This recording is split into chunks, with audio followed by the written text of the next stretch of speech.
नमस्कार।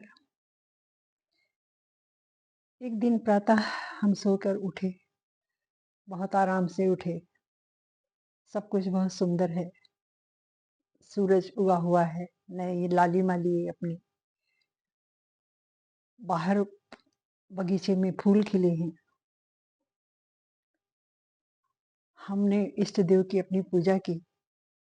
अचानक से कोई कुछ ऐसा बोल दिया, जो सुनकर हमारा मन बहुत खिन्न हो गया और हमें अच्छा नहीं लगा। हमने माकूल जवाब दिया। उसने और आगे जाकर कुछ कहा, आपने फिर जवाब दिया। वो और नीचे गया। आप देते गए, वो नीचे जाता गया, अंत में आप हार मान लेते हैं। अब जाकर आपको अफ़सोस होता है कि मुझे बोलना नहीं चाहिए था, मुझे सुन लेना चाहिए था। आप एक बात आप जान लीजिए कि जो इंसान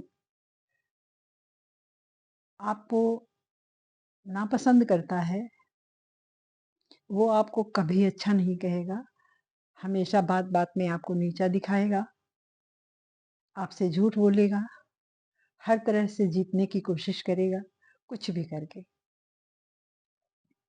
तो अच्छा है, आपने 1 बार, 2 बार देखा।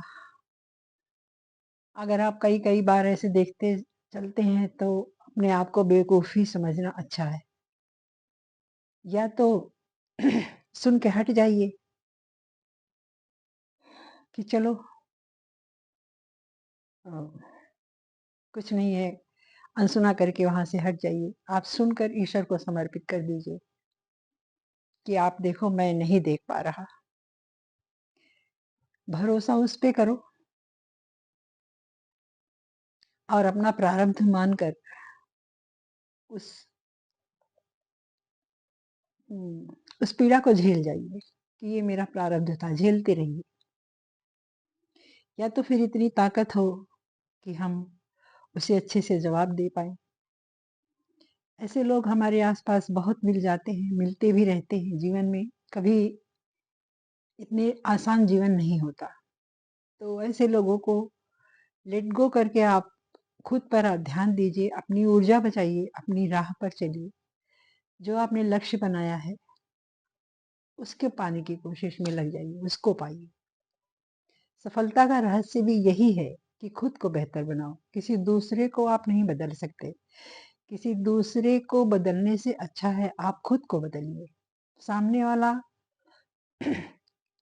अपनी प्रकृति के हिसाब से चल रहा है, तो आप उसे बदल नहीं सकते।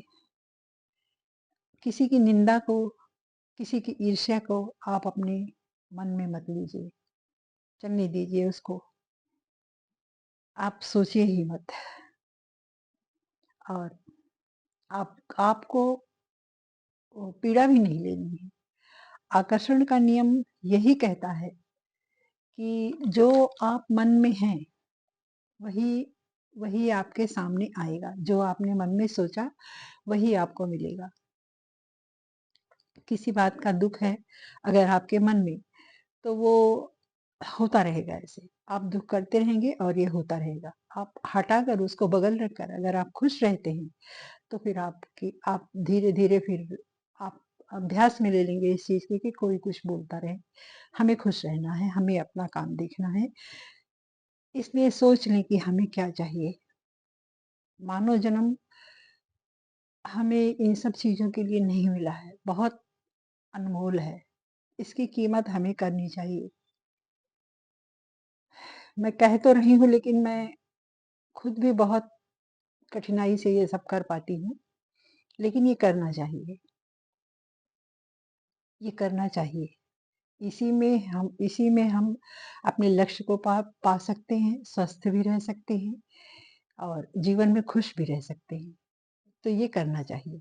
यही सबसे अच्छा रास्ता भी है। भाड़ में जाए लोग, जो जैसा करता है उसे करने दें और धन्यवाद आप देते रहें, बिना किसी भेदभाव के।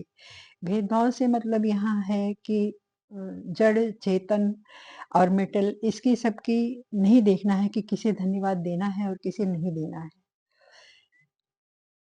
आप उम, आपको मैं एक बात बताऊँ, जब मैं 9th क्लास में पढ़ती थी, तो हमारे यहाँ एक टीचर थे, जब वो क्लास में आते, तो कुर्सी पर बैठने के पहले कहते थे, एक्सक्यूज़ मी।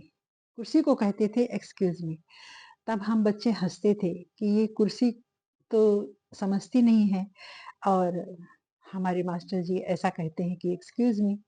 लेकिन हम आज इस रहस्य को जान पाए हैं कि ये ईश्वर को धन्यवाद देना था, और ये बहुत कारगर है।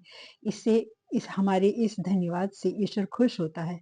जो ईश्वर कण-कण में व्याप्त है, कण-कण में व्याप्त है, उस तो वो हमारी भी सुनेगा, और हर जगह ईश्वर है, तो हम सबको धन्यवाद देते हैं, सबको धन्यवाद दे सकते हैं।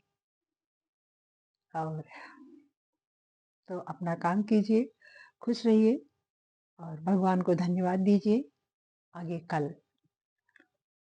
धन्यवाद।